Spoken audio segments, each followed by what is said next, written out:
Well, it all started with defense today. Anytime your defense doesn't give up a touchdown to an SCS Division I team, you're doing a great job.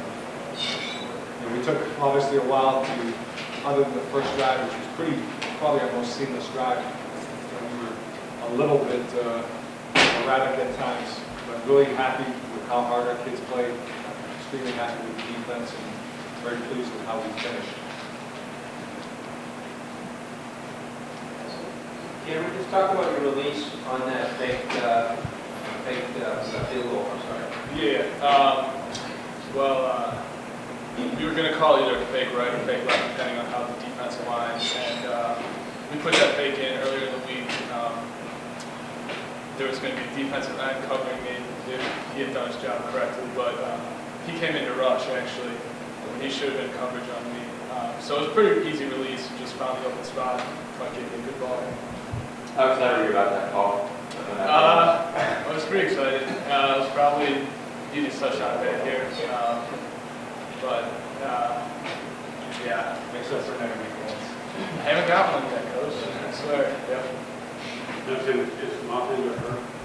Yeah, he strained a quad. I mean, we could have used him today if we absolutely had to, but Flaggy did. With the kicker, everything is so fine with him, getting him healthy. He's a weapon. He's a tremendous football player. Are you ready to come make that call with Muffin or not? Not really. I thought Flesh overall missed the field goal, but he did a great job on the kickoffs. I thought he did a really good job today. We just felt like it was a very good opportunity. So can you talk about going for everything in the fourth quarter? You guys hit 200 yards, passing along the fourth quarter to the league. Say again, please? What sort of influenced your decision to sort of go for it in the fourth quarter of 2023? Go for what? Just pass a lot and fake punt. The fake punt was not supposed to be called. The pass a lot part was, they were putting 7 guys in line scrimmage and blitzing every single play. So your choices were, to get 2 yards or get more yards. And so it was an easy choice. And again, our philosophy is, in general, take what they give you, try to be balanced. I was happy to win the ball, pretty well today.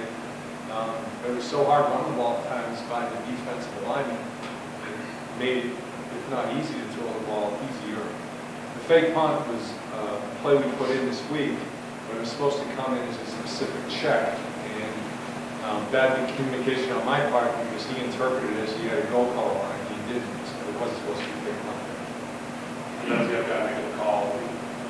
Well, it's supposed to come in as crimson check. Right. And he had the impression, again, that's my fault. He had the impression that it's there we're taking. And, at that point in the game, under those circumstances, we didn't want to fake punt.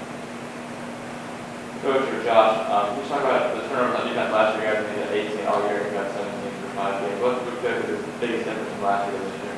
I think the biggest difference is the seniority and the experience in the secondary is a big part of it. We've got 5 senior defensive backs, and they're really in sync. One of the great things we've done this year, besides the turnovers, which has been tremendous, has just been keeping the ball in front of us, making everybody really earn their way into the end zone. And today, we had second units in there, we had a couple balls go over our head. The first group, we played really good defense, and even at Cornell, when we gave up, a lot of yards, in general, we had to earn their range. So I think it's just great leadership on defense, starting with Josh Boyd, a lot of senior leadership and experience in that sector. Brian Russo, DJ, Ray Curtin, Jaron Christopher, we got 5 seniors. Coach, speaking of secondary, any thoughts about how Merwin Hayes is doing given the up and down couple of weeks he's had? No, Hayes is a tremendous football player. He's doing a good job. He obviously sat out the second half of the Cornell game because of the penalty in the first half of this game. Norman Hayes is he's an all-line football player, tremendous everywhere. Big update on Sheen. Sheen has a fractured elbow, and the season is over. Very disappointing for the kid. This is the second year in a row you had a starting linebacker Sheen. No question about it. It's just one of those freak things. Kid had a great game. He's a kid that really has maxed out his ability. He's one of those extremely high motor, high character guys that has carved out a really unique niche for himself and his team. So I really feel bad about his Well, how does it change with you going from one quarterback to another and this success? Is it any different back there? I mean, not really. I mean, we knew that Mike Pruno, he's a great player, you know. There's really no change. I think that he managed offense well, you know. It's not really that big of a change. Going back into the Ivy, the rest of my games with Connor and Zach Bowden, you expect possibility of bringing back in action. Yeah, we surely hope we're going to get both back. The only variable is time. You know, that's something we haven't figured out. Coach, what's your opinion of the freshman quarterback at Lafayette in his first career start? I mean, there's some positions you can actually play as a freshman. Playing quarterback as a freshman is extraordinarily difficult. There's so much to learn, so much to see, and you can really exploit a freshman quarterback with very few exceptions. It's just very challenging. They're in touch rate. They got a tremendous quarterback in Lafayette that's been out since the second play of the Penguin. And let's face it, you don't have great depth and experience at quarterback. It's a luxury to have it. We're fortunate to have it. You're a different football. It's as simple as that. They're a vastly different football team than out there starting quarterback. Josh, how do you like this group going into the Final Five game with Alive? It's funny that you asked. I was actually, talking with a few guys on the sideline, the closing minutes of this game. The morale of the team is very high right now. Obviously, it's one day at a time. We don't look too far ahead of ourselves, but we had some fun today because we put in so much work for this week, and I think the team energy, the team focus is where it's supposed to be. Obviously, we're looking to get better every day. We're moving forward, as you said, going into the Ivy League stretch. We know we're going to step up another level, and I like the steps we've taken thus far.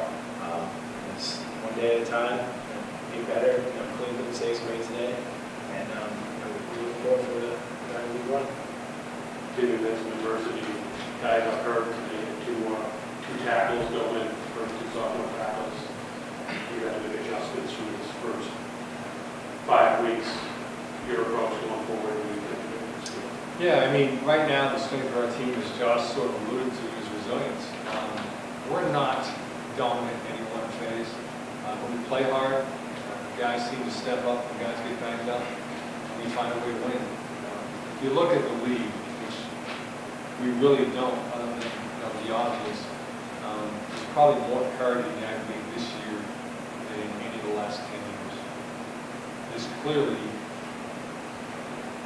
every team can beat you if you don't play extremely well, if you don't take care of the football, and you're not particularly healthy. So, like Josh said, one day at a time. We can't win the Yale game today. All we can do is have a good Sunday tomorrow, and start to get ready for a big game here next week. Now that this is the next game, Josh, how excited you guys are about them like what happened last year? Last year is last year, but maybe nature. It's in the back of your mind. We're ready for this game. We're prepared for it. It should be hard. Start tomorrow. So seniors, family, myself. This will be our last time playing Princeton. It's a good rivalry. We're coming here this year, and we'll work our tails off to be prepared for them. They're a very good team, and we know what they're capable of. And it's our job to prepare for that. Put in work this week. Josh, 15 straight home wins. You don't lose here very often. Just what's the secret of taking care of business at home here? There's really no secret. We have great support here. Obviously it's nice, playing in the confines of Harvard Stadium. It's a familiar place for practice here. I think the team energy is always high when we're at home. We're fired up. We see the crowd, and we really take pride in protecting home field. And it's just a testament to the leadership we have on this team. The focus everyone has coming into these games. But it's definitely a sense of pride. You want to protect home field, and we've been able to have success doing that.